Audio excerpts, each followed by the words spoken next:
Друзі, привіт! На годиннику 14:03. Сьогодні у нас четвер, 19 січня. Мене звуть Слава Дьомін, і, як завжди, це спецвипуск шоу «Слава Плюс», де ми спілкуємося з тарологиною Людмилою Хомутовською. Пані Людмила, доброго дня! Вітаю вас! Доброго дня. Пані Людмила, наші з вами ефіри вже пішли в маси, їх обговорюють, і це не може не тішити. Тому давайте підсилимо цей ефект, і сьогодні знову зробимо кілька розкладів. Ну, давайте, звичайно, про актуальне спочатку, так? Давайте про трагедію, яка сталася в Броварах вчора. Питання таке, чому в Броварах впав на дитячий садок гвинтокрил?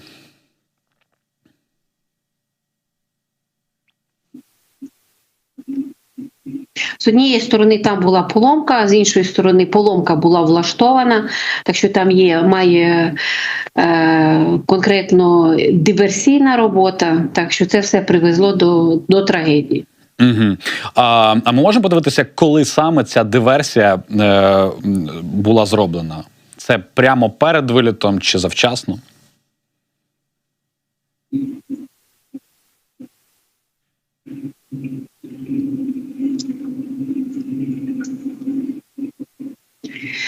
Я так думаю, це пора року ніч, і цей гвинтокрил, наскільки я розумію, по всім даним, він десь не вилітав дня-два. Так що я так десь 2 ночі назад, якщо так порахувати. Угу, угу. Це диверсія зі сторони Росії? Зі сторони Росії там проплачена робота, є людина, якій проплатили, так що це така підготовлена версія. А ми можемо зрозуміти, що це за людина? Ким працює, або там плюс-мінус де живе? Давайте, ким працює. Це якогось роду налагодчик, людина, яка відповідає за стан літака, там, гелікоптера. Тобто це технічний працівник? Технічний працівник, саме так. Тому що це невелика людина, не по самій посаді, не по самій роботі. Угу. Ми можемо подивитися, чи знають вже про цю людину у нас правоохоронні органи? Я, наскільки розумію, вони зараз вийшли, там є десь 4 людини в розробці, і я так розумію, що доб'ють, буду знати. Угу. Давайте далі. Давайте ще до актуального. Це, звичайно, дуже критична ситуація зі світлом у нас досі залишається. Чи буде так само в Україні зі світлом до кінця зими, чи буде покращення? Ні, покращення поки не буде, воно приблизно в такому стані буде. Я не бачу, що це буде кардинально гірше. Якось на цей рівень ми будемо виходити. Це якісь такі середні регулюємий стан, які, в принципі, ми будемо світлом, правда, з виключенням. Друзі, до речі, ви можете задавати запитання пані Хомутовській у нас в чаті біля цього прямого ефіру. Ласкаво просимо, заходьте. Так, ще одна актуальна тема. Пані Людмила, ваш улюблений Арестович, вас заспокоював Арестович, коли він робив прямий ефір? Як ми з вами? Чи ні? Ну, це питання, хто кого заспокоював, тому що мені присвоювали теж Арестовича роль, так що тут ми поспоримо. Ну, Арестович – це ваш краш? Ну, як він краш? Людина, на яку я звертала увагу, це медійна людина, на його не можна було звертати увагу, тому що він і розумний, і аналітик. Ну, на основному подобається. Зрозуміло. Пані Людмила, все. Нарцистична особистість, вона взагалі привертає увагу за ним спостерігати, тому що, знаєте, хотілося б мені бути такою, так що я бачу, куди рости в сторону Арестовича. Не знаю, що таке нарцистична особистість. Отже, давайте до питання. От, власне, Арестович подав у відставку, так, через свою помилку у прямому ефірі Фейгіну, чи це була не помилка, його змусили це зробити, чи він прийняв це рішення сам? Ні, ви знаєте, що він прийняв це рішення сам. Якось на початку він думав, що що називається, саме пройде. Да, пішов дуже велика напруга, пішов оцей хейт і все, що ми бачили. Так що він подав відставку, але він думав, що її не підпише. Ух ти. Чим буде займатися Арестович найближчим часом?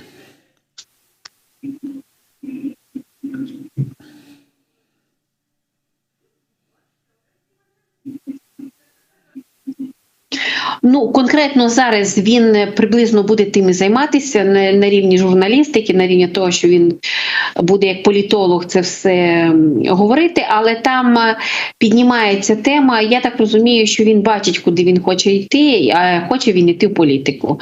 Так що згодом ми його побачимо як політику. Угу. До речі, про тих, хто хоче або думає йти в політику. Сергій Притула, чи буде він іти у політику з волонтерства? Однозначно. Скажу більше, модель, як туди зайти, в нього простроєна, і він якби рухається по цій схемі.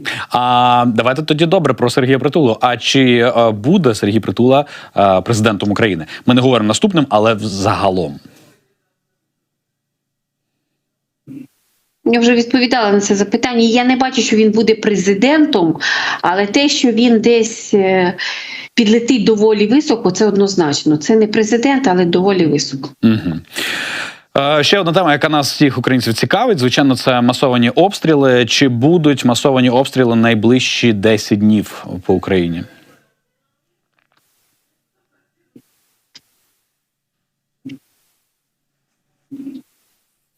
Ну, дивіться, чи готові вони до обстрілів? Вони готові. Нам дають повішеного і дають жрицю. Тут тема того, що чекають якусь інформацію, яка чи розв'яже їм руки, чи конкретно зв'яже до кінця.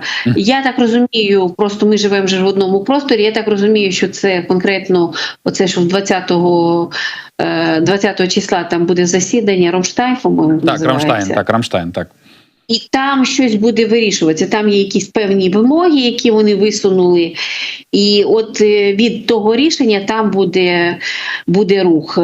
Так що сказати, що вони будуть масовані, поки я не можу, поки не буде цього рішення. Так що тут таке плаваюче питання, іноді Таро кажуть, може будуть, може ні. Тут, тобто, чекайте, ми правильно розуміємо, до 20-го числа, ну, тобто сьогодні у нас 19-те, відповідно, ще, ну, тобто, там до завтра не буде нічого, а далі можливо, так? Я так розумію, що вони все-таки будуть, але це можливо не на перший день, я там не знаю скільки днів, не на самому початку. Там чуть-чуть дайте, може день пройде, може два, там щось їх не влаштує і вони активуються.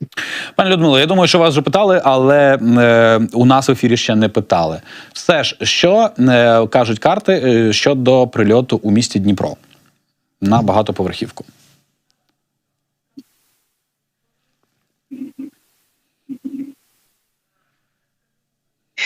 Ну, дивіться, тут чи планували вони влучання, я скажу так, що вони знали, що вони туди можуть влучити. Якась малокерована ракета, вона мала, звісно, не туди, але розглядали вони те, що вони туди можуть влучити. Так що там влучання однозначно. Я так думаю, що ви не це питаєте, ви питаєте, чи ПВО спрацювало, так? Так, в тому числі. Те, про що говорив Арестович, зокрема. Одна з його версій. Без ПВО однозначно обійшлося, вона летіла прямо тут. Зрозуміло. Тобто це була російська ракета? Давайте прямо, так?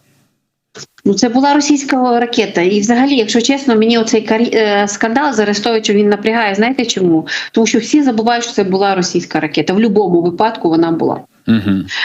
Чому це підтирається, я оцього зрозуміти не можу.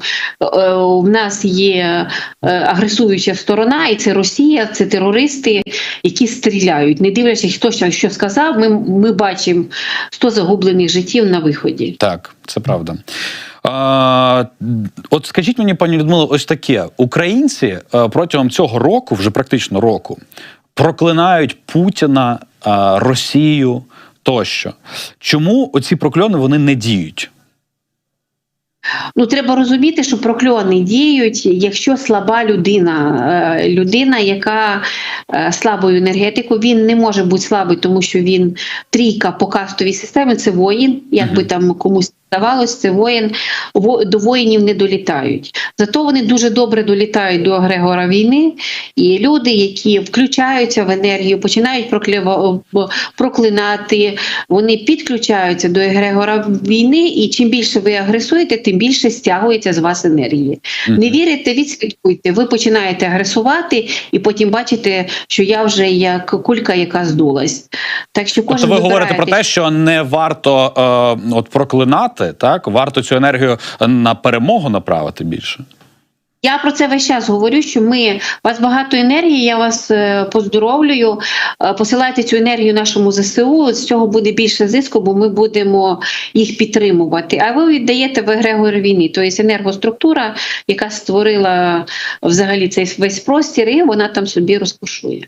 Пані Людмило, зараз вже знищено більше 100 тисяч росіян у нас на українській землі. Скажіть, будь ласка, чи буде знищено 500 000 росіян у нас під час цієї війни? Ну, мені здається, ні. Там ми не повинні дійти до такої міри. Там все-таки є міра, і нам здають, якщо максимум навіть піде по самому тяжкому сценарію, це може бути половина. Тобто десь 250 тисяч? По самому тяжкому, якщо це піде по тяжкому, але ще раз говорю, зараз у нас ідуть дуже сильні перемовини, щоб цього всього не було. Не з української сторони, не з російської. Ну, тобто, я не даремно це спитався, тому що так, ми постійно говоримо з вами про перемогу, коли перемога буде, і ми постійно там десь ви бачите, що це кінець весни, так, літо, і от взагалі цей рік. І для мене це було важливо, тому що якщо за рік ми знищили більше 100 тисяч окупантів, і якщо карти не показують 500 тисяч, значить, логічно, війна не буде довгою. От більше до цього я, знаєте, питаюся. Добре, давайте далі. Росії, Іран продовжуватиме допомагати з дронами і озброєнням? Я не бачу, що вони будуть виконувати всі їх забаганки, але якусь певну частину будуть давати. Є в нас все-таки, їх там зупиняють, щось вони все рівно отримують. І знову ж нам показують, що зараз вони отримують не цілі дрони, а знов частини дронів. Я так розумію, що їх складають в Росії, а Іран не знайшов собі якусь новий тунель для того, щоб це віддавати якось під іншою вивіскою. Сьогодні в Білорусі взлетів винищувач і загорівся у повітрі. Чи це була диверсія, чи це була справді просто поломка? Та ні, це не була поломка. Прекрасно. Давайте зробимо зараз розклад, як завжди, по містах. Так? Почнемо з Києва. Ми зараз будемо дивитися, давайте на найближчий тиждень. Тобто сьогодні четвер до четверга.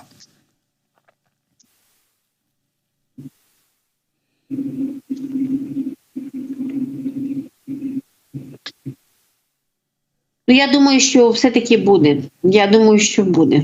В Києві буде. Харків. Харків взагалі не здивуюся, якщо це буде чи до вечора, не якось максимально швидкий шлях. Якщо Київ це трошечки відтягнути, то Харків дуже швидко. Це от найближчим часом ви маєте на увазі? А що буде в Дніпрі? Чи буде ще такі прильоти? Ну, знаєте, поки, наскільки я розумію, Дніпро поки чіпати не буде, принаймні поки. Так що можна сказати, що поки там буде тиша. Давайте глянемо Запоріжжя. Запоріжжя те, що і по Харкову. Дуже швидко. Багато людей з Харкова і з Запоріжжя приїхали в Полтаву, тому що там більш-менш спокійно. Що в Полтаві буде?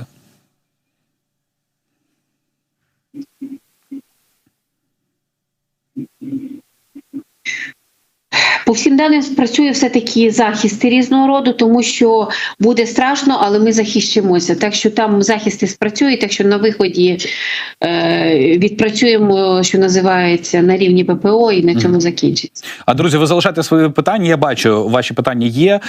Зараз ми закінчимо з містами, і я буду задавати ваші запитання. Пані Людмило, давайте далі по містах. Одеса.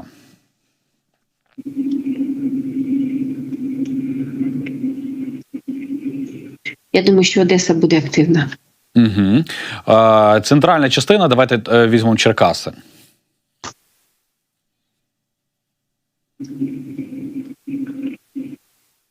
Ну, мені теж кажеться, що працює ППО, тому що на виході якби мир, який дає, що полякали, десь забули. Так що хочеться, щоб спрацювало ППО. Ми, до речі, з вами давно не дивилися Хмельницький. Давайте подивимося Хмельницький.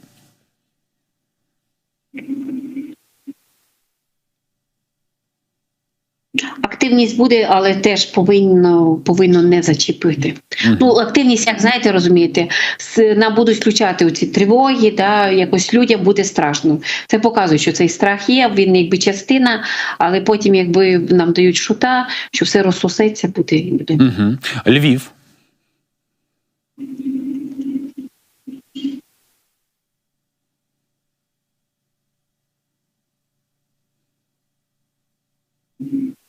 Теж повинні захистити. Там вони будуть більше навіть, може це і з Білоруссю, якось вони будуть доволі в тривожному стані, такі, знаєте, сподівання весь час так на тривогах дуже часті, але на виході теж повинно обійтись.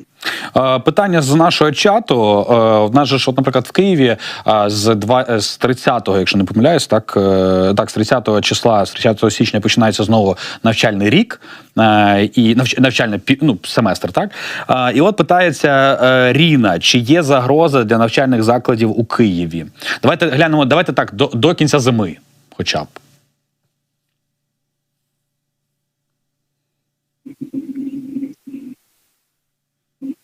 Дивіться, загроза є, тому що будуть сирени.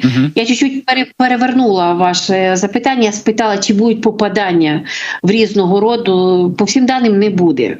Але загроза, якби сирена є, на автоматі нам показує загрозу, розумієте?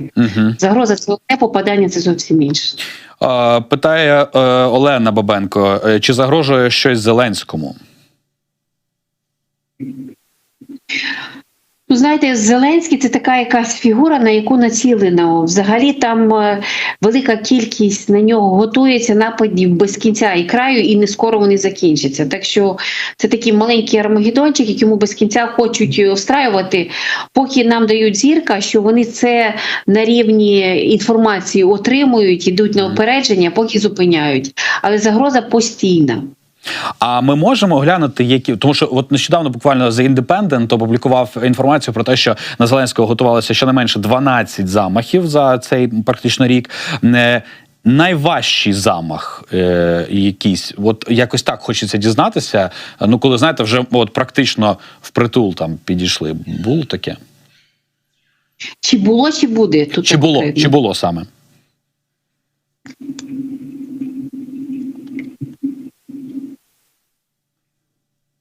Да там навіть допускали, десь чуть ли не в круг там допускали для того, щоб відслідкувати. Але там весь час зупиняли. Було там щось таке близько. Угу. Влад питається, чи дадуть Україні залізний купол?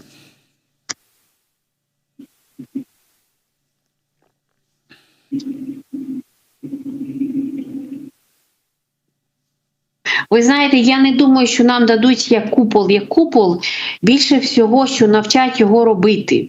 Тут якось на рівні навчання, на рівні знань, які нам дадуть. Так що це конкретно як знання, це не як нам його вручають в руки. Вікторія питається, чи буде наступ на Харківському напрямку до кінця війни?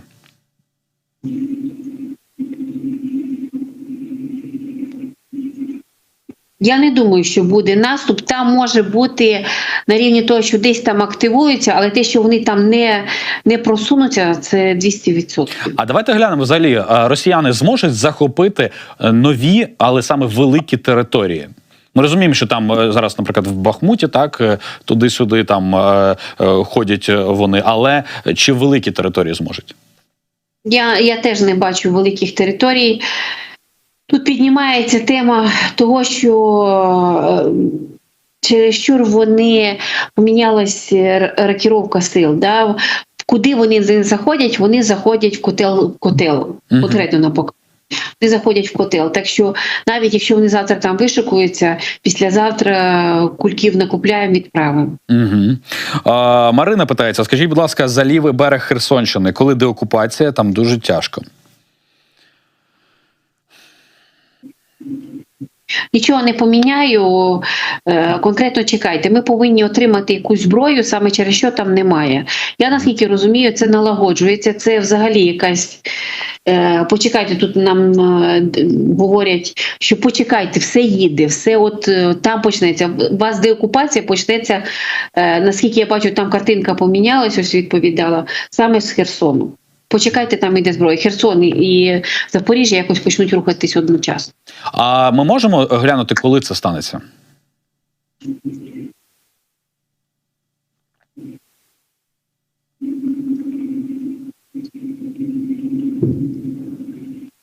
Ну, я так думаю, що десь на протязі 2 місяців повинно статися. Угу. Жанна питається, як відправити енергію на перемогу? Це, напевно, не по картам, це от що ви можете порадити? От яка енергія має бути на перемогу? Наша енергія, вона конкретно де зберігається в наших емоціях. І коли ми емоціюємо, починаємо думати про наші Збройні сили, взагалі витримати якусь картинку в голові, і ви починаєте на рівень них якби їм дякувати. Ми починаємо дякувати за те, що ви є. Дякую. Оце люди взагалі не розуміють, що якщо ми дякуємо, ми таким чином ділимося з енергією. Тому що, наприклад, працюємо з вами славою. Так. Ми вкладаємо сюди енергію. А нам ніхто не дякує, нам тільки без кінця нас хейтять. І розумієте, у нас там сидять такі вампірчики, які беруть нашу енергію, а ми славом вкладаємося. Тоді нам що? То подякуйте нам, будь ласка. І коли нам починають дякувати, нас піднімається настрій, воно так працює. Ви можете з собою.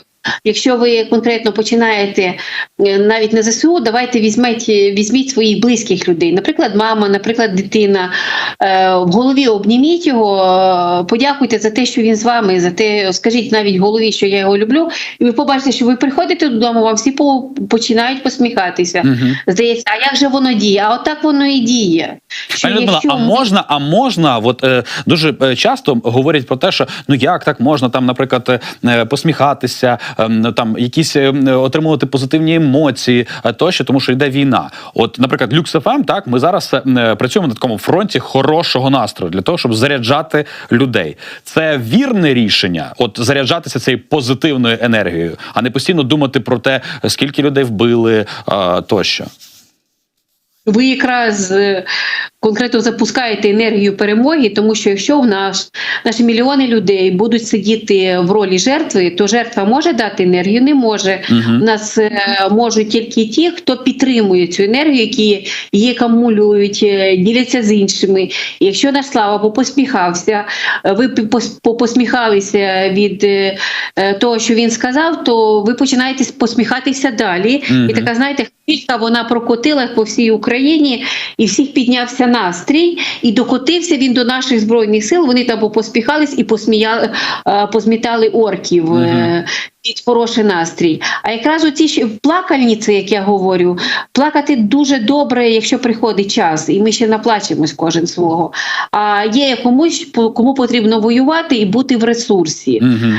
Так що ви тримаєте сам фронт, я маю на увазі інформаційний, який заряджає людей.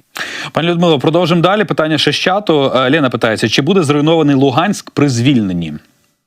Давайте так, чи будуть великі руйнування?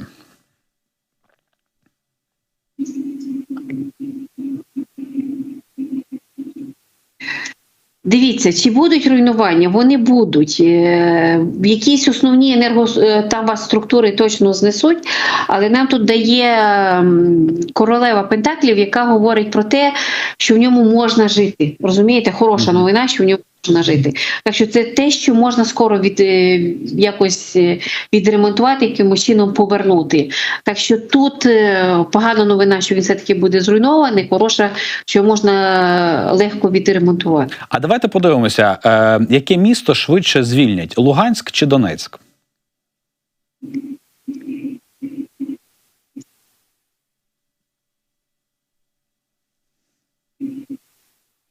Я думаю, що це буде Луганськ.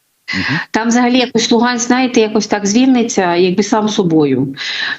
Як це може відбуватися на рівні того, що йшли в одне, йшли в одне місце, а орки пропали в іншому місці. Так що там якась така цікава історія. Ми будемо дуже задоволені. З Донецьком трошечки там буде все складніше. Надюша питається, підкажіть, будь ласка, по Одесі, чи будуть влучання в житлові будинки і чи будуть жертви за лютий місяць? Ну, мені здається, що таких особливих жертв не буде. Принаймні нам не показують, що це щось таке кардинальне. Тому що люди на виході задоволені, що хоча б так. Добре. Слухайте, ми давно з вами, пані Людмила, не дивилися про Крим. Може, щось змінилося з Кримом? Коли звільнять Крим? Давайте так, коли не звільнять, коли ЗСУ зайдуть в Крим?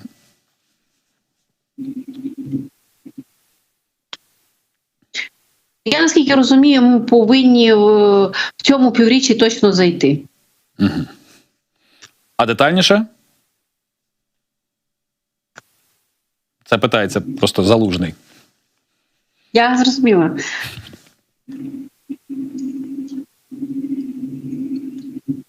Це десь 3-4 місяць. А чи дійсно в Криму знаходиться ядерна боєголовка, як каже розвідка? Я думаю, що так. Данілов, секретар РНБО, заявляв про те, що Параша може знову повторити наступ на річницю повномасштабного вторгнення. Чи буде наступ 24 лютого?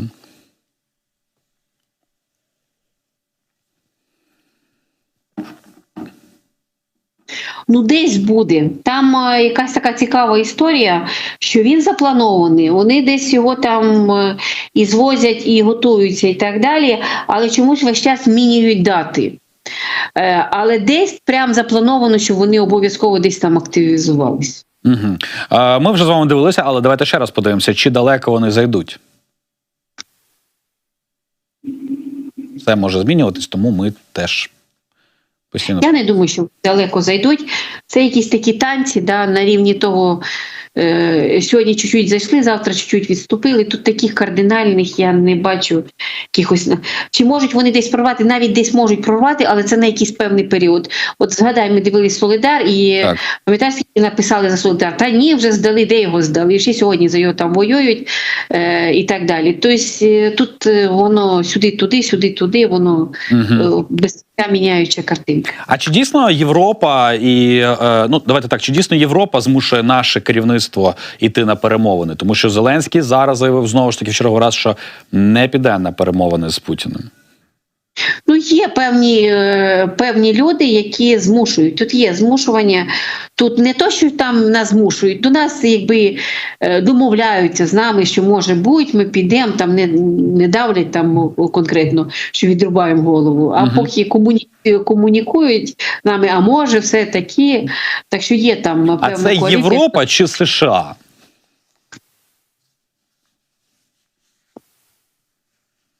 Та і там прихлібателів хватає. Ще у ЗМІ пишуть про те, що Путін може оголосити нову хвилю мобілізації, закрити кордони. Чи це буде найближчим часом? Це там січень-лютий. Дивіться, чи буде об'явлена мобілізація? Буде. Питання, чи закриє кордони. Якщо раніше показували, що так, 100% закриє, зараз нам дають 5 жезлів. Я так розумію, що чогось ми там не знаємо. Тобто, згідно їхньої інформації, там зріють бунти. Так що тут вони подумають, чи закривати кордони, хоча по мобілізації я так не скажу. Тобто там мобілізація буде. А будуть великі мітинги в Росії хоча б найближчий місяць?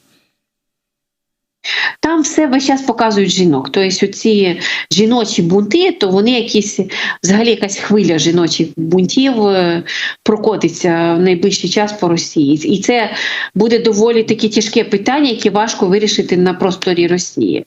Так що тут їх не зупинити, вони не можуть якось на їх повпливати, це якась проблема.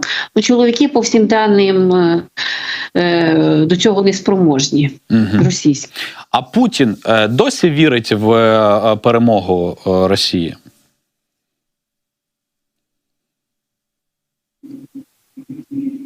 Вірить, на жаль, вірить.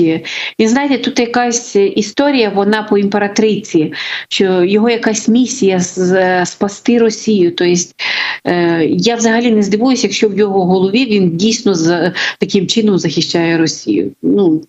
Так нам показують принаймні. А багато людей, крім нього, в його оточенні вірять в перемогу? Ні. Там взагалі ніхто не вірить в перемогу. Там, пам'ятаєте, як казав Азаров, треба дріпати, перша тема, так що там зараз вона найголовніша. Я зрозумів. Ще тільки що в мене питання народилося. Найближчий місяць ми побачимо раптову загибель когось з російського керівництва?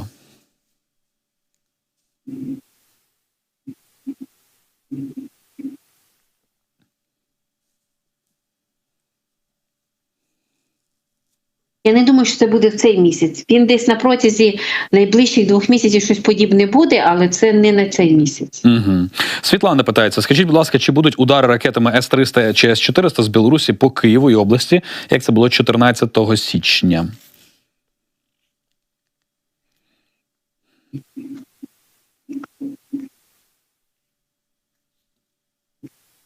Ну, я вам скажу так, що вони дійсно до цього готуються, поки вони це не роблять, поки це поставлено чомусь на паузу. Ідуть якісь перемовини, прям гарячі, там все кипить, там все покладено на ці перемовини, і саме через це вони не рухаються. Але це на те поставлено. Там є ідеї, є плани, не здивуюся, якщо вже там все завезено, тому що там доволі така серйозна підготовка. Ще питаються, чи можна вже вертатись в Ірпінь Київської області в березні?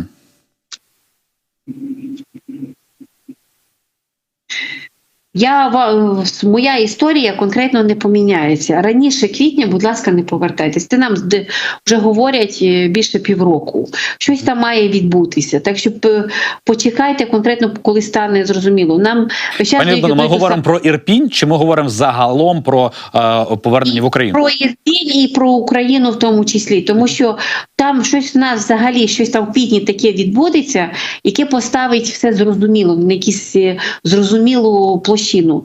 І поки це не відбудеться, то, будь ласка, не це. Тому що нам дають, що все небезпечно, ще небезпечно, ще небезпечно. Ну, небезпека тут можна розцінювати по-різному, так, друзі? Це не треба буквально сприймати. Небезпека – це і може бути просто тривога, це також небезпека, так? Повітряна тривога. Так, добре. Ще питається, Україна в майбутньому буде ядерною державою? Питається Оксана.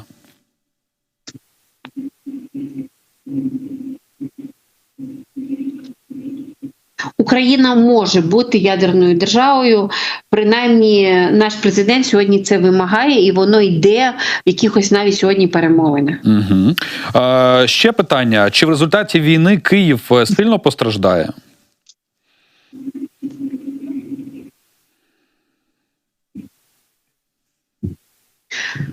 Ну, нам дають таку хорошу, знаєте, якщо нам здасться все зберегти, все цінне здасться зберегти.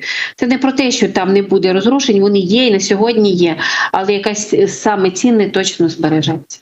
Пані Людмила, а Лукашенко боїться Путіна?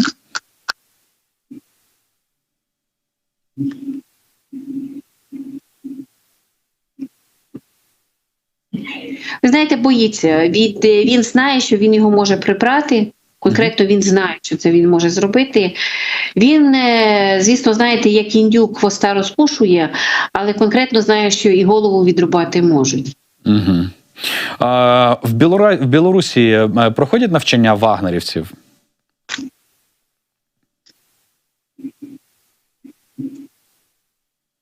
І вагнерівці в тому числі.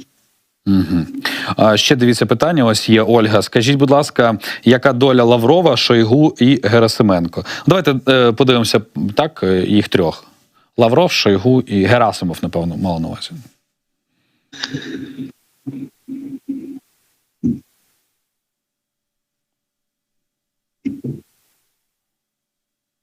Ну, дивіться, у нас по Лаврову конкретно тема того я не бачу, що його хтось там прибере. Да?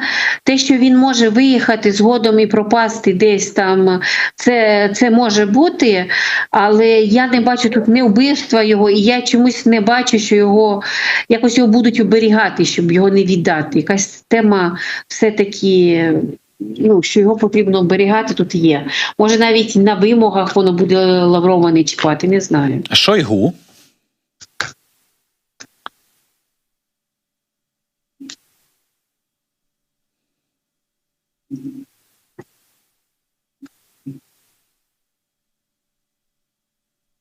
Шойгу згодом приберуть, але для початку він десь виїде, а потім його приберуть. Так що суду, на жаль, я не бачу над ним, але те, що піде в інший простір, це точно.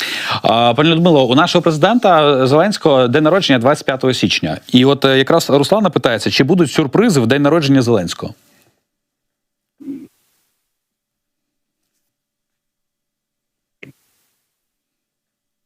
Ну, я думаю, щось вони зроблять, готують, точно щось готують, щоб десь конкретно бахнуть. Я думаю, що будуть.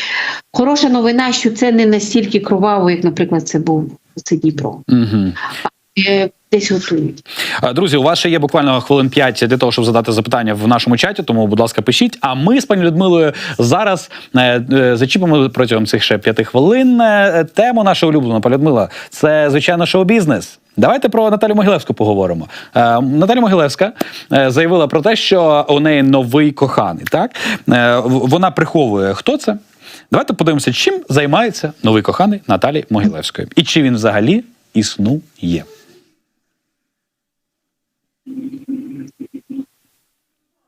Чекаємо вже повідомлення від Наталі Могилевської. Він існує, він або бізнесмен, або взагалі може бути банкір.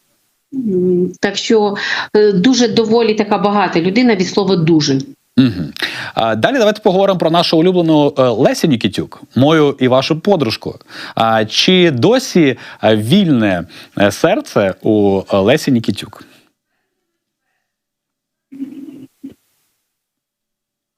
Ні, в її там є в її якась людина, хто їй дорога, вони повинні вже навіть жити разом, наскільки я розумію. Угу. А довго вони живуть разом? Я не бачу, що це дуже довго, тому що, може, це моє сприйняття, тому що в їх, знаєте, такі прям букетно-квітковий період, якось там все так дуже багато кохання, ніжності і так далі. Але якось вони разом. Показують нам, що вони разом. Нещодавно ще відомий кухар Євген Клопотенко, я собі зараз просто рию могилу в черговий раз. Так от, Євген Клопотенко, він заявив про те, що не може пов'язати себе з однією жінкою, так, що йому до вподоби вільні стосунки. От давайте так, Євген Клопотенко, він бабій? Друзі, ваші питання бачу, зараз буду ще задавати. Давайте і так філософськи відповім, що він молодий чоловік з великою потенцією. З великою чим, ви сказали? Потенцією? Потенціалом. Ух, пані Людмила, стає гаряче у нас на стрімі-то. Добре. І ще одна гарна новина, що у хореографа Макса Чмарковського, це перший холостяк, так, і він відомий хореограф, у нього народиться друга дитина після дуже багатьох невдалих спроб з його дружиною. Це буде хлопчик чи дівчинка?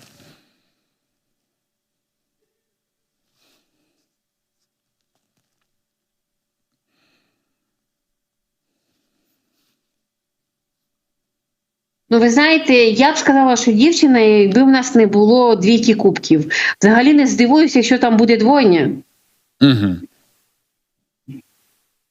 Добре. Останнє питання зі сфери шоу-бізнесу. Пані Людмила, у мене зараз син, у мене ще будуть діти?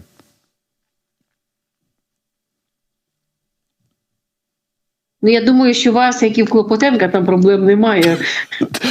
Тут ви праві, як ніколи. Я думаю, що у вас хоча б ще одна дитинка точно буде. Її ще немає, так? Вона буде ще.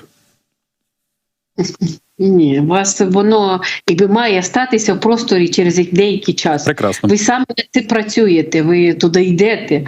Добре. Добре. Давайте ще от кілька питань з чату. Наприклад, Андрій питається, чи змінилися строки закінчення війни? Дивіться, я на цю тему, якщо чесно, це сама гаряча тема, яку я без кінця дивлюся. У нас є 2 строки на сьогодні.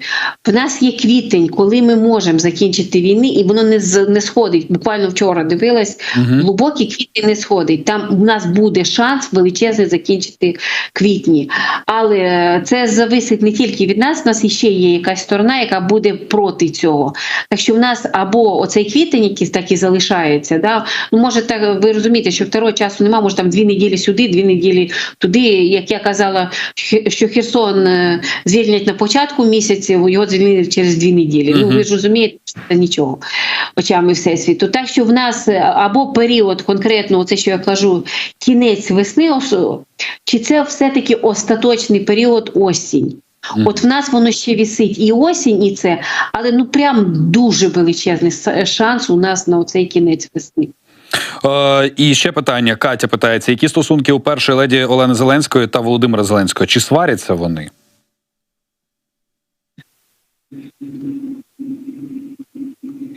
Ну, дивіться, чи сваряться вони живі люди, і я вважаю, як людина, яка більше 30 років замужем, це нормально.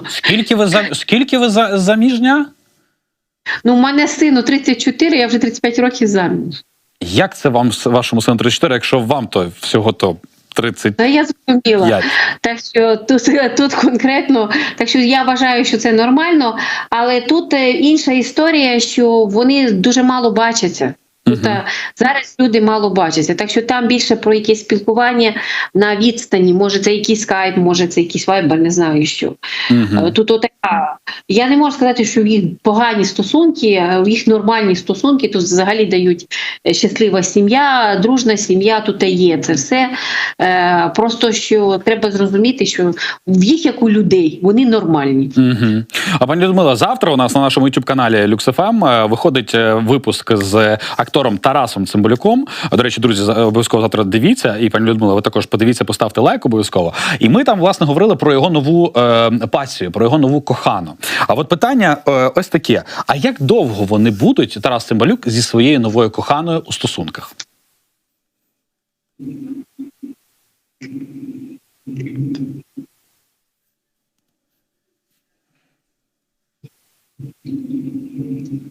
Ну, принаймні, якийсь певний час вони точно. Я не бачу тут розставання, поки мені показують, що це якісь такі родинні стосунки, які приведуть до створення сім'ї.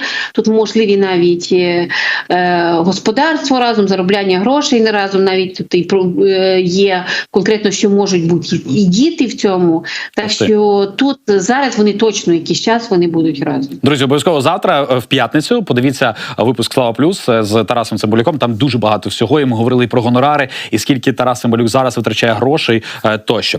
Пані Людмила, я вам дякую за сьогоднішній ефір, як завжди. І ми з вами обов'язково зустрінемося наступного тижня. Друзі, не забудьте поставити лайк, підписатись на наш YouTube канал і напишіть, будь ласка, в коментарях, як вам цей випуск. Людмила Хомутовська сьогодні була з нами тут на ефірі. Пані Людмила, дякую. Дякую вам, до побачення. Слава Плюс!